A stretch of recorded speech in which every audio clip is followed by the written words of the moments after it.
The Walt Disney Company is only releasing a handful of films under the actual Disney brand this year.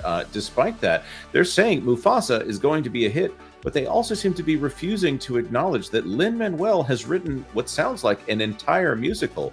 And Disney is not talking about that at all. So let's talk about that on That Park Place. Hello, I am Jonas J. Campbell, an investigative reporter for That Park Place, and here with me is Mr. Culture Casino. Culture, can you feel the love tonight? I can. I can feel the love tonight. Tonight. There you go. Anyhow, I want to get into this story out of the Hollywood Reporter. Also pointing out that the trailer for Mufasa, the prequel to The Lion King, a film that probably does not need to be made.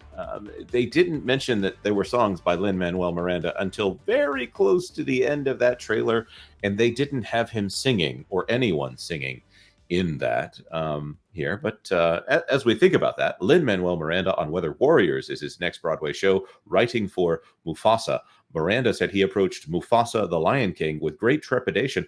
I would as well, considering that he's a lion, given the cultural impact of the original film. I'm going to say something here that, I know that after the scuttlebutt from the Little Mermaid film, Lin-Manuel Miranda kind of fell back out of favor with the Broadway, not with the Broadway community, but with the general movie-going community here. But he's a very talented and I want to say dedicated songwriter here, and does an excellent job in some many capacities. I wish I had that level of talent here. So I'm not trying to rag on Lin-Manuel Miranda here, but I am going to point out the reception to Scuttlebutt was squarely put on Lin-Manuel Miranda and the Disney company. And I wonder if there's a little bit of fallout here. Culture, would you say that's a fair representation that there are some problems? I do. I mean, if you consider that he wrote 6 songs reportedly for this, yeah, I think there are some problems if they're trying to hide things. Yep. That's Yep. bad. Yep. Before we get to that, I want to say this is by Caitlin Houston, or perhaps Huston, from Hollywood Reporter. Lauryn Hill was announced Wednesday as one of the lead singers on Lin-Manuel Miranda and Isa Davis's new concept album, The Warriors, based off of the film The Warriors. Let's see. He's saying that he's planning on releasing it and seeing how people respond. The album's coming out in October 18th. I think that's a good way to do it. But here, let's go down where he's talking about Disney a little bit more specifically. The composer, who has also written songs for Moana and Encanto, noted that it's still a tricky story to adapt musically for the stage. So the concept album will show whether or not it's feasible, as had been the case for several other musicals, including The Who's Tommy, Waitress, and Hadestown. Each neighborhood of New York will get a different sonic landscape, Miranda said, noting it was really exciting to write. Miranda has also written songs for Mufasa the Lion King, due to be released in December. The composer said he approached the project with great trepidation, and given that the original has 5 songs, all bangers written by Elton John and Tim Rice, and has become a large part of the cultural zeitgeist. Okay, this is something. Lion King is my favorite Disney animated film. I'll just go ahead and say that. And for instance, "Can You Feel the Love Tonight" almost cut out of the film entirely until Elton John had said, "Hey, what are you guys doing?" I'm also going to point out that one doesn't necessarily carry the story forward. The rest of all the songs in The Lion King do here, but this one to me, fascinating. First of all, he is paying deference to the Disney Renaissance, and I would be very apprehensive to try to update or add to anything that Disney has already done at this point. But here's the question, or here's the thing that you hinted at before, Culture. He was tapped to write 6 songs for the upcoming film and said he wanted to join once he knew Barry Jenkins was directing the film. All right. Culture, would you consider The Lion King a musical? Not necessarily. I think that the fact that it had music in it in the soundtrack, yeah, I think. I mean, there was a couple of moments where you had songs. I just can't wait to be king and things like that. I don't consider it a musical. Okay. Um, Would you consider the broad? I'm a little surprised at your take here. That's okay. no, and Uh, Broadway, absolutely, it's absolutely a musical. It's so you know, Can You Feel the Love Tonight, Sure. Circle of Life, Yeah. Just Can't Wait to Be King, Be Prepared. The villain sings his plan, Right. for instance. The only thing that's missing here is that after, I think actually after Can You Feel the Love Tonight, that they might be done with songs for the film, other than the If You're Hungry for a Piece of Fat and Juicy Meat, whatever that one is, which Sure. is kind of more of a I gag than an actual. Sure, but the drivers for the film isn't I mean it's not the music, although they are incredibly important to the storytelling and obviously wonderful things that we all remember. I don't know that I would call it a musical, but one of the things they didn't do when they promoted that film way back when, because I'm old enough to remember, um, they didn't hide the fact that there were musical numbers in it. They promoted it actually with those.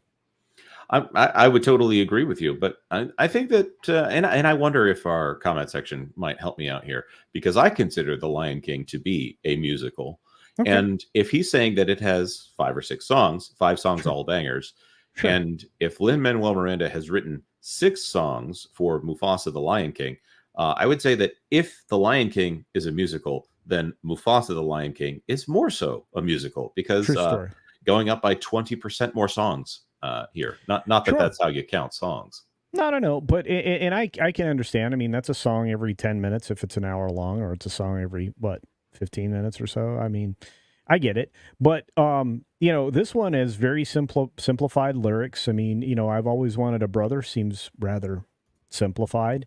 And definitely part of storytelling, and the fact that they didn't lead with that particular song to try to give the audience some impression of what this was going to be about, the sibling rivalry aspect of this particular film, despite the lore breaking that it does. I think I just think that's surprising in Yeah. marketing.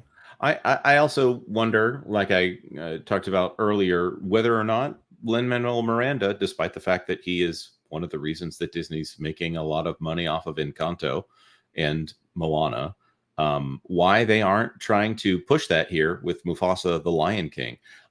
In fact, I wonder if the reception to the Little Mermaid's additional songs by Lin-Manuel Miranda, um, if that is why they aren't putting him front and center, why they're not doing previews for this music, because we don't talk about Bruno. That was on repeat, whether I liked it or not. In fact, we brought home a dog around the same time that Encanto was hitting hard, and I might have named that dog before he got to the house in order to avoid having that dog being named Bruno, because that was such a popular song in the Campbell house at the time. I don't know. This guy is a producer of earwigs, and Disney doesn't have a lot of those on staff right now. I'm very curious as to why Disney is hiding the ball when it comes to this.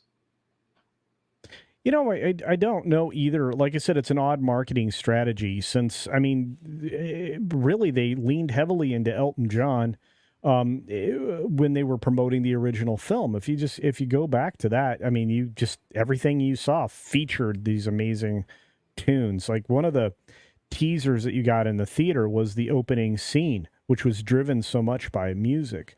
So I really can't explain it, Jonas. I have a feeling that they may not have faith in it.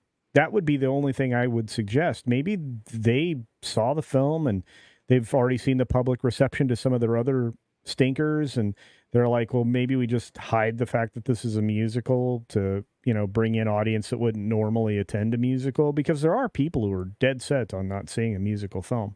So I agree, and I'm also going to point out that The Lion King did have songs cut out of it, like The Morning Report appeared to be a fully formed musical number. He Lives in You, or forgive me, it's in the Broadway musical, but it's not in the theatrical version. right. And they focus so much on musical numbers during that Renaissance era that the scraps have now become staples on Broadway, Yeah. to the point where the Aladdin musical is essentially the different form of the Aladdin musical that existed before Howard Ashman passed away. I don't know. I just add this to the identity crisis that the Disney company is currently facing. Maybe Yeah. they're scared of advertising this as a musical. They want it to know. We want to say it's the sequel to the CGI animated Lion King from back in the day. I don't get it. I'll also point out that when they advertise these movies, they will use the slow piano version of so many of their previous hits. Like Snow White is using Whistle While You Work for some reason. Of all the songs, they're using a slower version of Whistle While You Work instead of, I don't know, Someday My Prince Will Come, which is arguably the most iconic song from that, or even Hi Ho. Well, I mean, again, I mean, Snow White kind of drove the company into actual fruition to its completion, where it was able to market itself across the board as an entertainment company rather than just an animation studio. But I Jonas, I can't explain it. Like you said, if somebody there is uncomfortable with advertising it as a musical, and I don't know who that is, but whoever's running marketing there either understands what it delivers and is unimpressed, or misunderstands what musicals have meant to Disney for so very long. That's right. Well, I guess they don't want to remind people that Can You Feel the Love Tonight got the Oscar for Best Original Song, or that the soundtrack to an animated film got Best Original Score from Hans Zimmer. I don't know. I don't get it. Anyways, as always, let's throw this to the commenters. What do you think? Are they actually just scared to call this a musical? The company most well known for the most highest grossing musicals of all time is afraid to say they've got music in their picture? Let us know your thoughts in the comment section down below. Like this video if you like this video, and if you wouldn't mind, consider subscribing to That Park Place for all the news that should be fun. Thanks for watching That Park Place News. For more information, consider checking out www.thatparkplace.com. And don't forget to subscribe, share, like, and send this out on your favorite social media account.